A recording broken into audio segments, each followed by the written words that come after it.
Turn our attention up I-24 West and the home of the Country Music Association through the miracle of satellite television.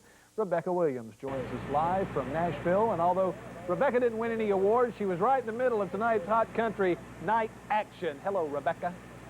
Hello, Mr. Mack, and it was one hot country night. The show just wrapped up a few moments ago, and you know, I thought while I was sitting in the auditorium in the Grand Ole Opry, I thought to myself, well, most of the people who are going to be watching our newscast probably saw, you know, everything that, you know, happened within the auditorium, and so what can I really tell them? And then I realized, well, there is something I can tell them that I don't think you were able to see on camera. If you remember when Asleep at the Wheel and Lyle Lovett, when it became their turn to sing, the stage rotated, and throughout the evening, all of the sets had just worked beautifully. There's a lot of set changing going on in between the songs. But when this set change happened, all of a sudden, the whole set just started going for the end of the stage. And we saw that.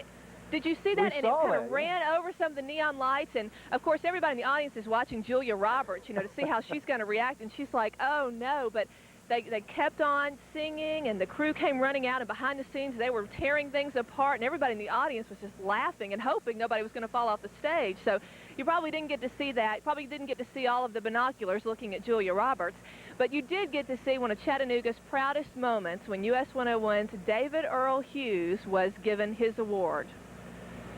For large markets, the winner is Lori DeYoung, WPOC, Baltimore, Maryland.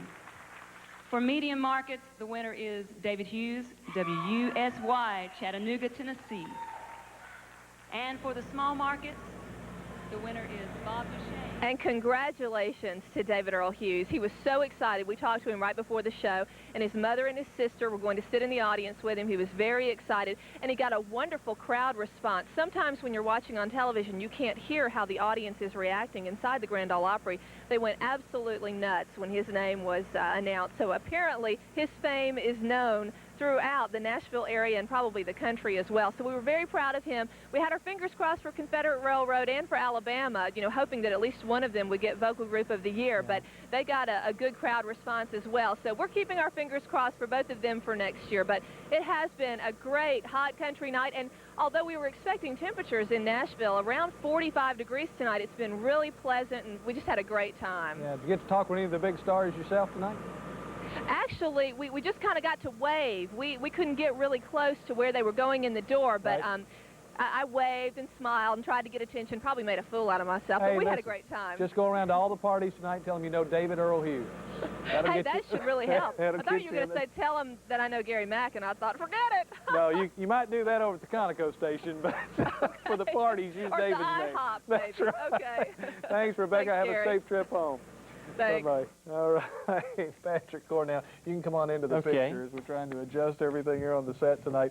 I saw that, what she was talking about. Yeah. I didn't realize at the moment what was happening, but I saw the whole band just sort of went forward in a slight whiplash motion.